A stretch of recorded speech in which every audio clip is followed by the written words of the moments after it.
بسم اللہ الرحمن الرحیم۔ آج جس موضوع پہ میں نے گفتگو کرنی ہے وہ ہے کہ محبت کیا ہے۔ محبت کی نہ ابتدا ہے نہ انتہا ہے۔ محبت دلوں کو ہلا کر دیتی ہے اور محبت دلوں کی پیاس ہے، محبت دلوں کی آگ ہے اور محبت دلوں کی حیرانی ہے۔ محبت اہل ایمان کے دلوں کی غذا ہے اور محبت ایک لازوال جذبہ ہے۔ محبت ایک بے مثالی دولت ہے۔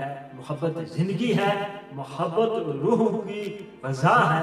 محبت اللہ تبارک و تعالیٰ کی طرف سے ایک بہت بڑی عظیم نعمت ہے۔ محبت کی ایک علامت یہ بھی ہے کہ محبوب کے اوامر اور نواہی پر عمل کیا جائے، اور جب محب اپنے خالق حقیقی کے ہر حکم و فرمان پر عمل پیرا ہوتا ہے تو اللہ تعالیٰ بھی ان سے محبت کا اعلان کر دیتا ہے کہ ان اللہ یحب المحسنین، کہ بے شک اللہ تبارک و تعالیٰ نیک کاروں سے محبت کرتا ہے۔ معلوم ہوا کہ جو لوگ اللہ تعالیٰ کے قریب ہوتے ہیں اللہ تبارک و تعالیٰ ان کے قریب ہو جاتا ہے۔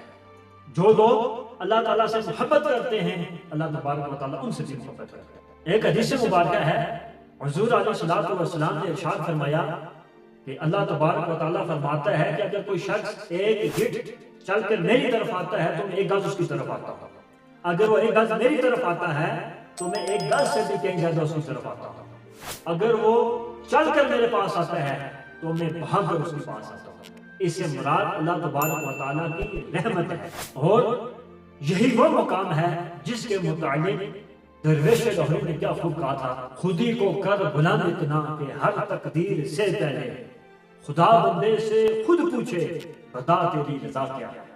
اس لیے جو لوگ خدا تعالیٰ کے ہو جاتے ہیں رب کا ہو جاتا ہے۔